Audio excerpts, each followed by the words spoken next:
There are a wide variety of ways to raise capital for your startup or your venture. There's debt, where you're taking out loans from banks, credit unions, and other lenders. Some of the alt lenders make loans to businesses, companies like Cabbage and On Deck.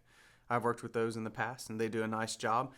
You can raise equity through investors, so you can give up shares of your company. You can have a blended type of funding round where you have debt and equity. Some of that is done through what's called a convertible note, and I've talked about those in the past.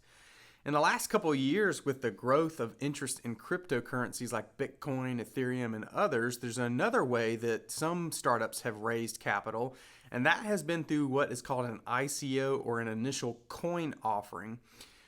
Most recently, there is a new type of fundraising effort that is done through what's called an IEO, or an initial exchange offering, and I want to talk to you about today about the differences between the two.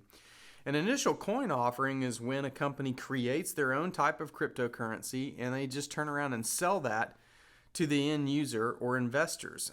And what I mean by end user is maybe you have a business that sells a product, but the only way that people are going to be able to purchase that product is to buy your initial coin offering, or your coins. And so you sell those coins out into the marketplace before your product is actually made, and that's how you raise capital to then turn around and make the product. It's almost like a customer pre-sale.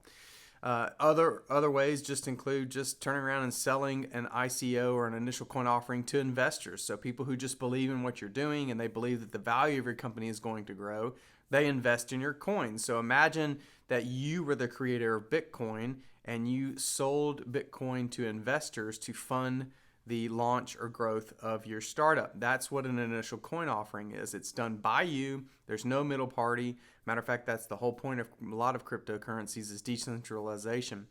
With an IEO, an initial exchange offering, it's a little bit different, and it's actually become more popular. We've seen last year ICOs, initial coin offerings, were very popular, but they've sort of started to tail off because a lot of ICOs failed. You had the popularity of the idea. A lot of companies were raising funds through an ICO, but a lot of them failed and just never got off the ground. And so a lot of investors lost money, and the SEC, the Securities Exchange Commission, started to step in and eyeball regulating those. With an initial exchange offering, it's very similar to an ICO, but the key point here is that there's a middleman, an exchange, that is actually helping you manage that offering. So companies like Coinbase that help sell cryptocurrencies, there are companies like them that create these exchanges, and I'll provide a link to some of those in the notes of this video. An initial exchange offering has that middle party, and the reason there's a benefit to that is with an ICO, you're just trusting the startup that created this currency. You're trusting them with your money. There's no middleman.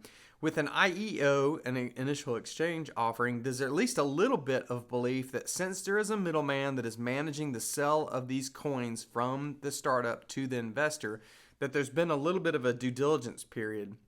There's been a little bit of research to understand the strength of the startup that's offering these coins, and so this trust is created in this type of offering. So they're not dramatically different. In both, you're selling a coin of some sort to investors or a pre-sale to customers, potential customers. But an IEO just involves another party to that transaction. And so an IEO is becoming more and more popular. And again, I will link to a list of those companies for you. Until next time I get to see you, I hope that information helps. I hope you find your voice and find funding. Take care.